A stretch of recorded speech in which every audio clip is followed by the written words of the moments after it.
આગામી 5 દિવસ ગરમીથી રાહત નહીં મળે। જી હા, અમદાવાદમાં તાપમાનનો પારો 45 ડિગ્રી પાર જવાની હવામાન વિભાગ દ્વારા આગાહી કરવામાં આવી છે। આજે રાત્રે પણ અમદાવાદમાં તાપમાન 40 ડિગ્રી રહેશે। તો હવામાન વિભાગ દ્વારા અમદાવાદમાં ઓરેન્જ એલર્ટ જાહેર કરાયું છે। રાજ્યના મોટાભાગના જિલ્લાઓમાં આકરી ગરમી પડશે। તો બપોરના 3 થી 5 વાગ્યા સુધી ગરમીના પ્રમાણમાં વધારો થશે। તો બનાસકાંઠા, પાટણ, સાબરકાંઠામાં ઓરેન્જ એલર્ટ આપવામાં આવ્યું છે। તો ગાંધીનગર, સુરેન્દ્રનગર, રાજકોટમાં પણ ઓરેન્જ એલર્ટ આપવામાં આવ્યું છે। આ બાજુ આણંદ, ભાવનગર અને જૂનાગઢમાં પણ ઓરેન્જ એલર્ટ આપવામાં આવ્યું છે। તો પોરબંદર, અમદાવાદમાં પણ ઓરેન્જ એલર્ટ અપાયું છે। તો સાથે સાથે કચ્છ, મહેસાણા, અમરેલીમાં યલો એલર્ટ આપવામાં આવ્યું છે।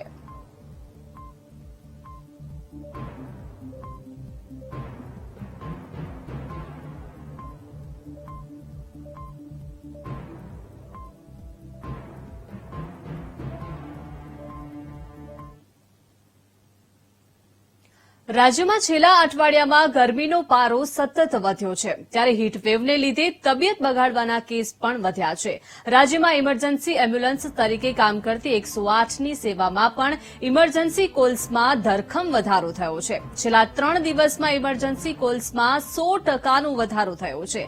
રાજ્યમાં મે મહિનામાં કુલ 1431 કોલ્સ નોંધાયા હતા।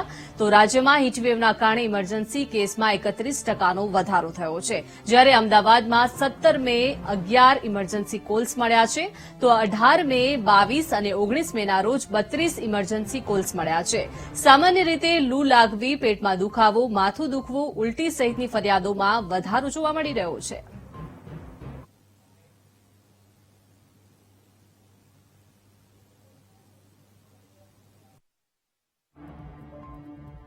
મહિનામાં 75 કેસ હતા, જે હવે વધીને 85 થઈ ગયા હતા 17મી તારીખે।